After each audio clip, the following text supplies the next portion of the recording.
ladies, we're here tonight on the show.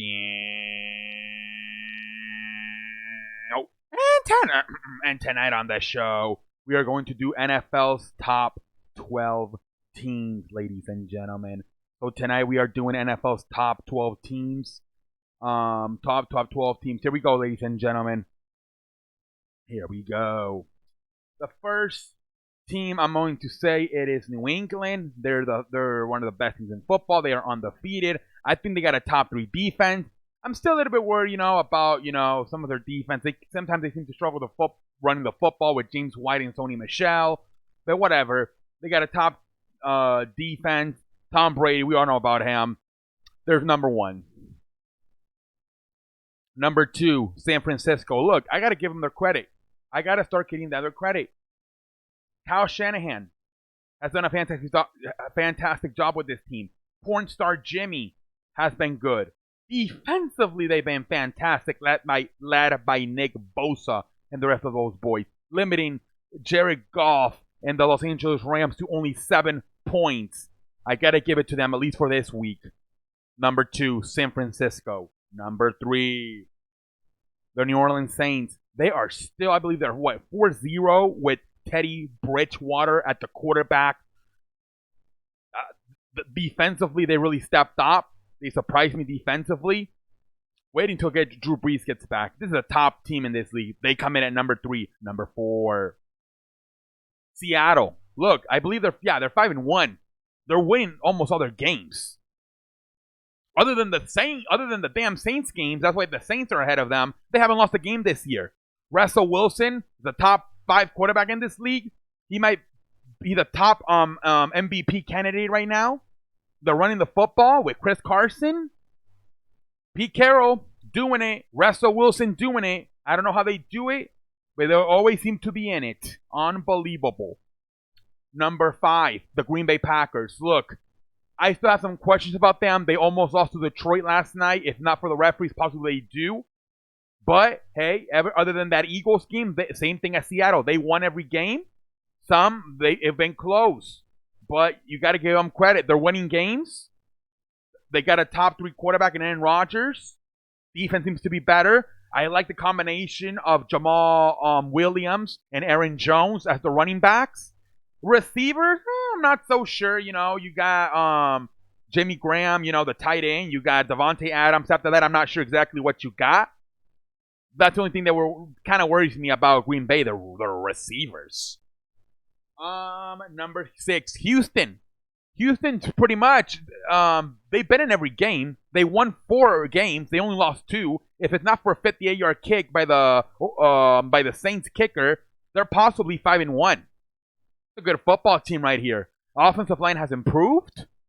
Deshaun Watson is another top 5, top 10 quarterback in this league. DeAndre Hopkins, top 3 wide receiver.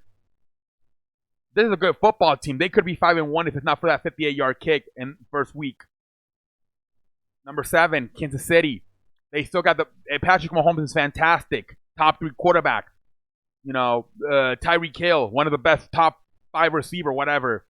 The problem, Jason Kelce, a top 3 tight end. Trevor Kelce. The problem is they can't stop a diarrhea even if they had Pesto Bismo. This team's defense is trash. It is trash. It is trash, man. That's why I have them all the way in number 7, because this is not a defense. This is not a good defense. You're not going to win a championship with this type of defense. They got to figure out to make a trade here in the next few weeks, possibly, and try to get maybe a pass rusher or something, a defensive lineman, a linebacker. They're missing D Ford on the line. They're missing Justin Houston at the linebacker. They're possibly even missing Eric Berry at the secondary. They do have Tyrann Mathieu there, but Tyrann Mathieu has not been the same player ever since he teared his ACL. This defense is softer than toilet paper. This is why I have them at 7, because of their defense.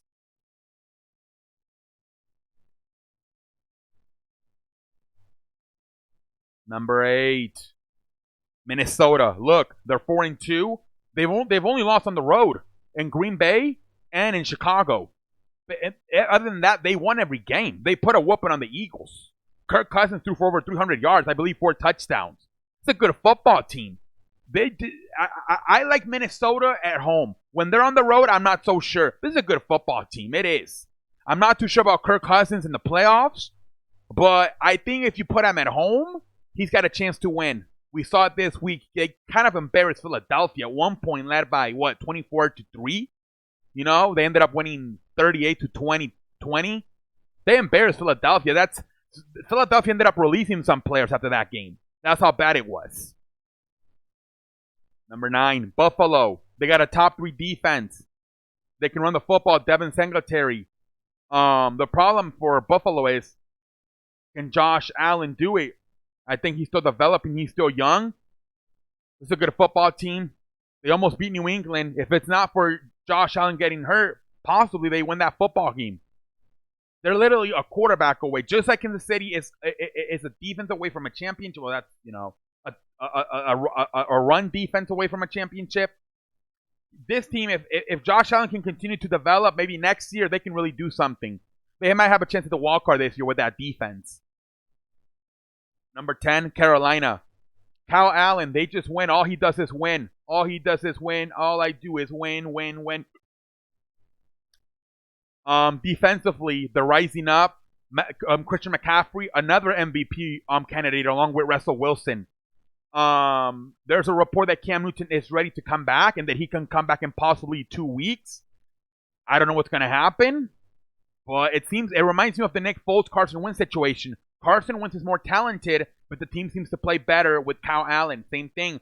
Cam Newton is more talented, but the team seems to play better with Kyle Allen as their quarterback. Although Cam Newton is more talented. We'll see what happens in a few weeks. Supposedly Cam Newton is very close to getting 100% clear. Number 11, Baltimore. 4-2. They just added Marcus Peters to their secondary. Their problem is Lamar Jackson's limitations. Same that's pretty similar to Buffalo with Josh Allen.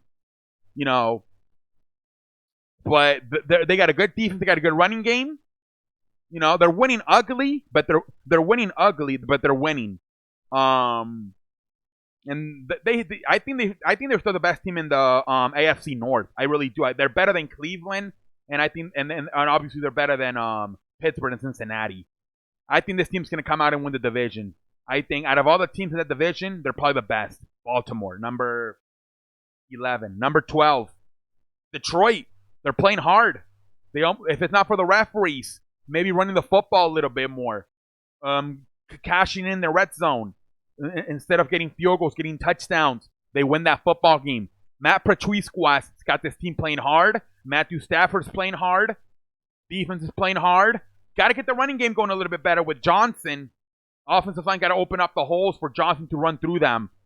They're pretty much a running game. Last night, at least, I thought forget about the referees fucking up the game at the end. They're pretty much a running game away from winning that football game last night. It's a good football team. They almost beat the Packers. They almost beat Kansas City Chiefs. They beat the Chargers. I know the Chargers are not that good this year. They beat the Eagles as well. It's a good football team. Every game they played in this year, they've been in it.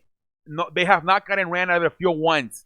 And every game they're in it. And they played Kansas City, Philadelphia, Green Bay, Chargers. And they might not be winning all these games, but they're in all these games until the last moment. They're in all these games. And if last night they could run the football a little bit better with Johnson, possibly they would have gotten the W last night. All right, ladies and gentlemen, that is all I have to say.